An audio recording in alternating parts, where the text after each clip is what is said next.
नमस्कार, मी मनीषा जयप्रकाश। आपण पाहत आहात लोकसंदेश न्यूज। पाहूया आजच्या सविस्तर घडामोडी। महापालिकेमध्ये 1400 बदली कामगारांना कायमस्वरूपी सेवेत घेतलं जाणार असून त्याबाबत शासन सकारात्मक असल्याचं कामगार मंत्री डॉक्टर सुरेश खाडे यांनी सांगितलं।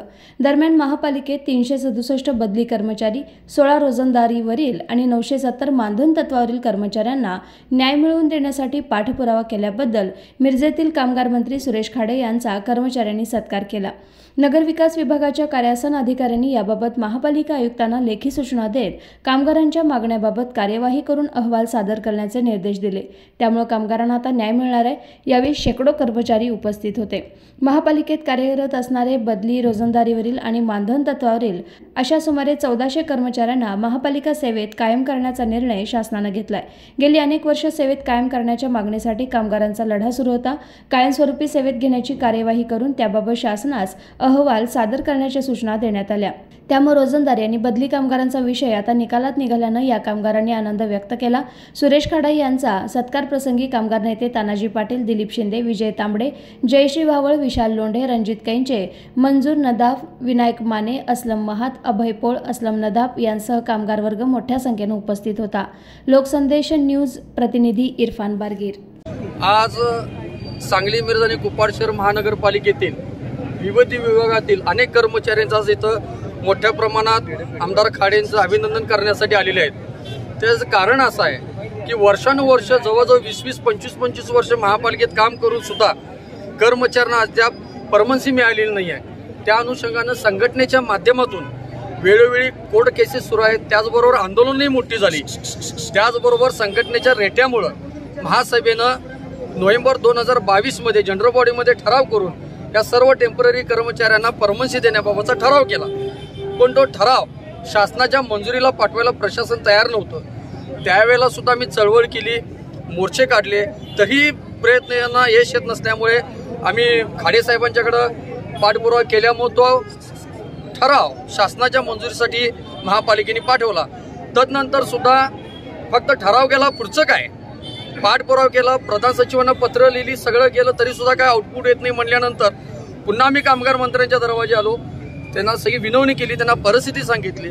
त्यांनी प्रधान सचिवांना पत्र लिहिलं की ताबडतोबीनं हे जे टेम्पररी कर्मचारी आहेत महापालिकेमध्ये बदली, रोजंदारी, मानधन या कर्मचाऱ्यांना कायम करण्यासंदर्भात ताबडतोबीने पुढील कारवाई करण्यात यावी। त्या अनुषंगानं प्रधान सचिवांनी मान्य आयुक्तांना लेखी पत्र पाठवलेलं आहे की तुम्ही ह्या जे बदली, मानधन, रोजंदारी कर्मचारी आहेत त्यांना महापालिकेच्या ठरावाप्रमाणे कायम करण्यासाठी सेवेत नियोजित अहवाल म्हणजे सुस्पष्ट अहवाल ताबडतोबीने सादर करावा अशा सूचना दिलेल्या आहेत। त्या अनुषंगानं आज कामगार मंत्र्यांच्यामुळे एवढे झाल्यामुळं आम्ही त्यांचं अभिनंदन करला आणि पुढच्या आमच्या कामासाठी त्यांचं आम्हाला सहकार्याची गरज आहे। त्यासाठी आम्ही आज बहुसंख्य प्रमाणात इथं कामगार उपस्थित होतो।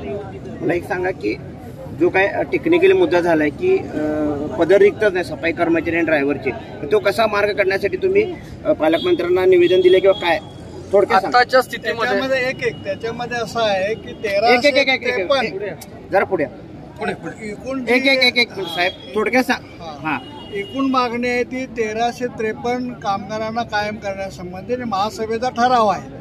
महासभेच्या ठरावाप्रमाणे कार्यवाही करावी अशी साहेबांनी पत्र सचिवांना दिलं। सचिवाने आयुक्तांना पत्र दिले, नियमाप्रमाणे कारवाई करा, नियमाप्रमाणे। आज पत्र मिळाल्यापासून 1 महिना झाला, आयुक्तांनी त्याच्यावरती काहीही कारवाई केलेली नाही। आम्ही साहेबांशी बोलताना सांगितलं की आपण आयुक्तांशी बोलावं आणि कार्यवाही करावी आणि त्या कारवाईप्रमाणे आपणालाही आणि शासनाला रिपोर्ट मिळावा। साहेबांनी आता असं सांगितलं जर ही इतकी 1353 पदं मंजूर झाली तर महापालिकेतली सर्व जे दैनंदिन वेतनापासून मानधनापर्यंत जे कर्मचारी आहेत अगदी बदलीपासून हे सर्व लोक कायम होणार आहेत त्याच्यामध्ये। आणि साहेबांनी सांगितलं कालावधी काय लागणार वगैरे काय असं काय स्पष्ट काय झाले का तिने सांगितलं नाही, ते वेगळं मला सांगा। पदच रिक्त नाहीत असा काहीतरी मुद्दा आहे ना तो आता 1114 एक मिनिट जर सांगा त्यांना जरा 1100 बोला। आज आजच्या स्थितीमध्ये त्या 265 ड्रायव्हरांची पदं आणि 936 ही सफाई कामगारांची पदं सचिवांनी म्हणजे मंत्रालयामध्ये नामंजूर केलेली आहे।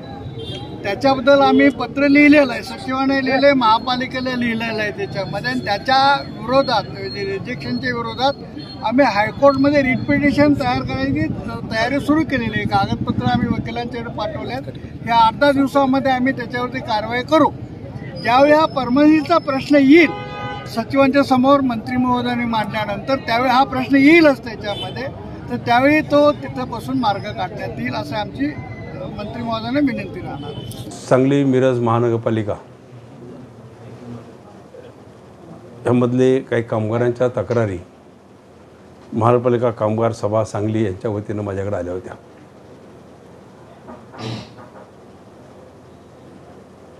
हे कर्मचारी बदली कर्मचारी आहेत आणि बदली कर्मचारी हे जवळजवळ 15, 16, 15, 12, 13, 20 वर्ष काम करतात. त्यांनी प्रस्ताव असा दिला की आम्हाला बाकीच्या जिल्ह्यामध्ये ज्याप्रमाणे ह्या कामगारांना कायम केलं, त्यामध्ये परभणी, सोलापूर, नवी मुंबई, कोल्हापूर अनेक जिल्हे काय असतील, त्या जिल्ह्याच्या माध्यमातून आम्हाला त्यांनी कायम केलं, त्या पद्धतीने आम्हालाही कायम करावं असा एक प्रस्ताव माझ्याकडे आला होता. मी त्याच वेळेला मुख्यमंत्र्यांशी भेटून मुख्यमंत्र्यांना पत्रव्यवहार केला आणि मुख्यमंत्र्यांनी ताबडतोब त्यावर ॲक्शन घेतली आणि 21 नोव्हेंबर 2023 रोजी मुख्यमंत्री कार्यालयातून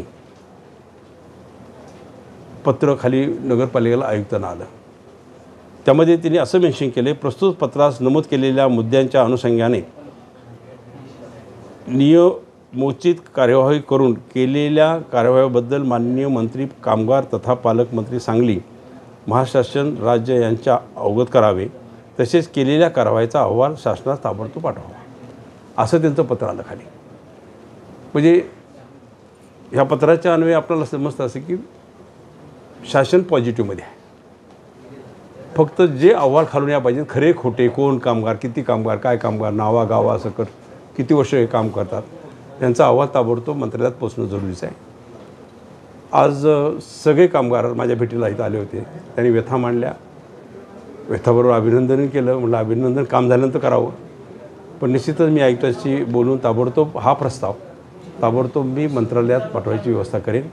मंत्रालयात प्रस्ताव झाल्यानंतर निश्चितच मुख्यमंत्र्यांच्याबरोबर काही ह्यातले कामगार ज्यांना नियमावली समजते, ज्यांना सगळं माध्यम समजतं किंवा ह्या संघटनेचे लोक असतील, त्या संघटनेच्या लोकांना महानगर कामगार सभा याच्या काही लोकांना घेऊन आम्ही मुख्यमंत्र्यांवर बैठक टाकू. निश्चितच मला आशा आहे मुख्यमंत्री यावर निश्चित तोडगा काढतील. पण बाकीच्या जिल्ह्यामध्ये जर चालू झालं असेल तर सांगली जिल्ह्यामध्ये चालू करण्यास काही हरकत नाही, हे निवेदन मी करेन आणि मी त्यांना सांगेन हे करणं जरुरीचं आहे आणि त्यांना आम्ही करायला भाग पाडू, एवढंच मी आपल्याला सांगतो. आधीचा जो आकृती बंद होता त्यामध्ये सफाई कर्मचारी आणि ड्रायव्हर ही पदच नाही आहेत, ती पदं आपल्याला जी आता ही लोक आहेत ती आता आहेत नाही आहेत तो विषय नंतरचा, पण आता जी लोक ह्या रोडवर आहेत त्याला काय म्हणतात, कामगार कसले, हे रोजंदारी कामगार.